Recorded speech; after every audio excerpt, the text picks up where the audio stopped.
존경하는 국민 여러분, 박병석 국회의장님과 선배 동료 의원 여러분, 국민의힘 국회의원 정경희입니다. 문재인 정권에서 있었던 두 가지 사건을 말씀드리겠습니다.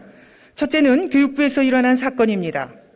2017년 9월 교육부 직원이 초등학교 사회교과서 집필 책임자인 진주교대 교수의 도장을 훔쳐 자그마치 213군데를 고쳤습니다. 이 교육부 직원은 어제 재판에서 징역형이 선고됐습니다. 도장까지 훔쳐서 몰래 고친 213군데 중 핵심은 무엇일까요? 이전에 국정교과서에서 대한민국이 수립되었다로 되어 있던 것을 대한민국 정부가 수립되었다로 바꾸고, 반대로 북한 정권이 수립되었다로 되어 있던 것을 조선민주주의 인민공화국이 수립되었다로 바꿨습니다. 대한민국은 국가에서 정부로 격화시키고, 반면에 북한은 정권에서 국가로 격상시킨 것입니다. 즉 우리 민족국가의 정통성이 북한에 있다고 바꿔쓰기 위해서 도장까지 훔친 것입니다. 둘째는 산업부에서 일어난 사건입니다. 2019년 12월 월성원전 1호기 폐쇄 결정에 대한 감사원 감사를 앞두고 공무원들이 일요일 한밤중에 사무실에 침입해 관련 문건 530건을 삭제했습니다.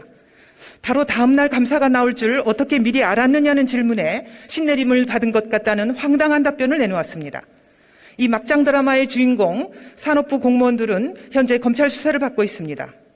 삭제된 파일 530건 중 핵심은 무엇일까요? 바로 북한 원전 건설과 관련된 10여 건의 파일입니다. 문재인 정권은 국내에서는 탈원전 운운하며 경제성 평가까지 조작해 원전을 폐쇄하더니 북한에는 국민들 몰래 원전을 지어주려 했던 겁니다. 두 사건에는 몇 가지 공통점이 있습니다. 첫째, 공무원이 몰래 저지른 범죄입니다. 둘째, 윗선의 지시 없이 이루어졌다고 보기 어려운 범죄입니다. 셋째, 둘 다 북한 때문에 발생한 범죄, 즉 신내림이 아니라 북내림 범죄라는 것입니다. 이처럼 문재인 정권은 출범 이후 북한만 바라보면서 북한을 위해 무엇을 할 수 있는가를 끊임없이 찾고 있는 북한 바라기 정권입니다.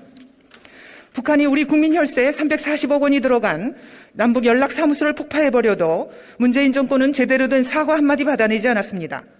코로나 백신을 하나도 확보하지 못한 상태에서도 통일부 장관은 백신을 북한에 퍼줄 궁리만 했습니다. 작년 6월 북한 김여정이 대북 전단 살포를 비난하자 국제사회의 반대에도 불구하고 대북 전단 금지법을 밀어붙여 12월에 통과시켰습니다. 김여정의 하명이 있자 6개월 만에 뚝딱 법까지 바꿔버린 겁니다. 문재인 정권의 북한 섬기기가 이처럼 심각한 지경인데 이제는 입법부의 수장인 국회의장도 이에 가세하고 있습니다. 작년 재헌절 행사에서 국회의장께서는 북한 최고인민회의 대표에게 남북국회회담을 제의했습니다. 11월에는 회담 추진 자문위원까지 위촉했습니다. 의장님, 지금 북한에 의회가 존재합니까?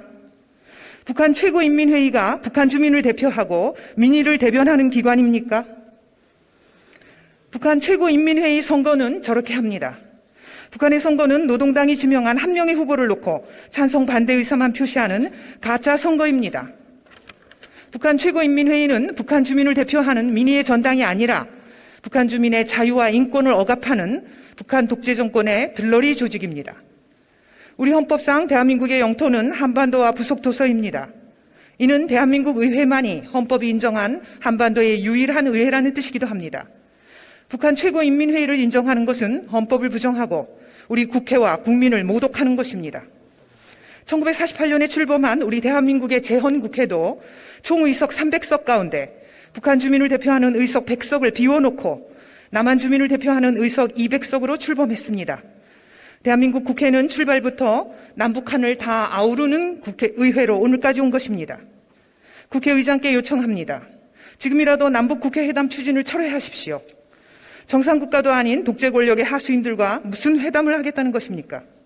존경하는 국민 여러분, 자유를 갈구하는 북한 주민들은 철저히 외면한 채 북한 독재 정권의 비위를 맞추는 데만 급급한 문재인 정권의 북한 바라기 행태는 머지않아 역사의 심판을 받을 것입니다.